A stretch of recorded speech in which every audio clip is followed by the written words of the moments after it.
আসসালামু আলাইকুম। সবাইকে আমন্ত্রণ জানাচ্ছি রাহিদ রনি।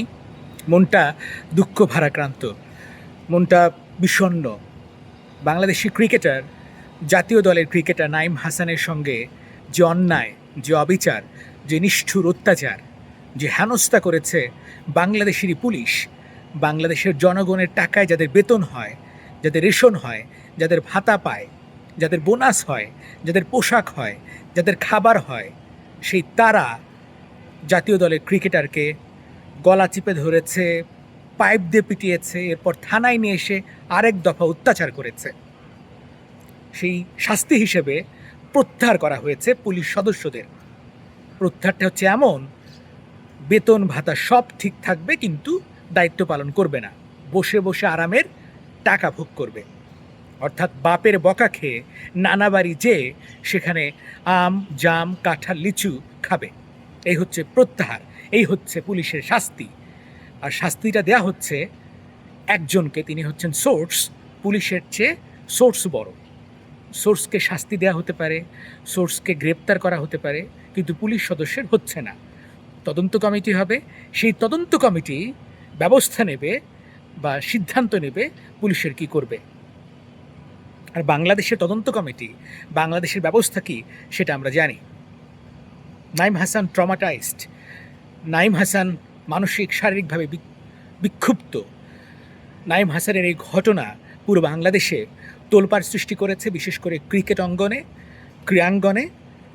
বিসিবি, তামিম ইকবাল, মুশফিকুর রহিম, তাসকিন, লিটন কুমার দাস, মেহেদী হাসান মিরাজ সবাই সোচ্চার তীব্র প্রতিবাদ জানিয়েছে, ঘৃণা প্রকাশ করেছে, নিন্দা জানিয়েছে।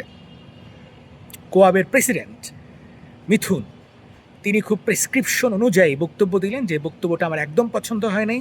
এমনকি প্রেস কনফারেন্সে সৌম্য সরকার যে বক্তব্য দিয়েছেন সেটাও পছন্দ হয় নাই।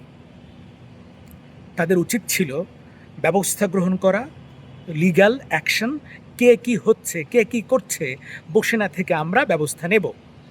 এবং সেই সোচ্চার কণ্ঠস্বর প্রধানমন্ত্রী বরাবর, স্বরাষ্ট্রমন্ত্রী বরাবর, কিংবা পুলিশের আইজি বরাবর যাওয়া দরকার ছিল। একটি মজার ঘটনা বলি। যেখানে নাঈম হাসানকে হেনস্থা করা হয়, মারধর করা হয়, পেটানো হয়, পুলিশের কাছে, ডিবির কাছে বা সোর্সের কাছে তথ্য ছিল স্বর্ণ চোরাকারবারি এখান দিয়ে যাতায়াত করবে।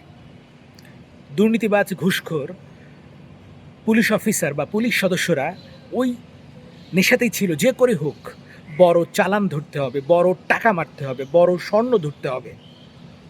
আর এজন্যই তারা সন্দেহবশত, শুধুমাত্র সন্দেহের কারণে, একজন জাতীয় দলের ক্রিকেটার যিনি পরিচয় দিয়েছেন, কিংবা যারা পেটাচ্ছেন তারা তো জানেন উনি জাতীয় দলের ক্রিকেটার, তারপর আঘাত করা হয়েছে। Is it normal? No. Target, কোন কারণে তাকে আঘাত করা হয়েছে তা খতিয়ে দেখা প্রয়োজন। টার্গেট করে তাকে আঘাত করা হয়েছে। 100-200 জন জড়ো হয়েছিল, সে আব্বা আব্বা বলে চিৎকার করেছে, কতটা ভয় পেয়েছে, কতটা আতঙ্কগ্রস্ত হয়েছে। 5 আগস্টের পরে নাইমের পরিবার বিএনপি করার কারণে জেল পর্যন্ত খেটেছে। নাইমের পরিবার বিএনপির রাজনীতির সঙ্গে যুক্ত। তাহলে ঘটনাটা কি, কোন খাতে, কোন প্রবাহে, কোন ক্ষেত্রে প্রবেশ করার জন্য এই ঘটনা, সেটা খতিয়ে দেখা খুব খুব প্রয়োজন বলে আমি মনে করি, আমি বিশ্বাস করি। এটা এমনি এমনি ছাড়ার বিষয় নয়, এমনি এমনি ছেড়ে দেওয়ার বিষয় নয়। নাঈম হাসানের ফোন দেওয়ার মতো লোক ছিল ইশরাফিল, খুসরু, কিংবা বিসিবি প্রেসিডেন্ট তামিম ইকবাল। আপনার আমার ক্ষেত্রে কি হয়?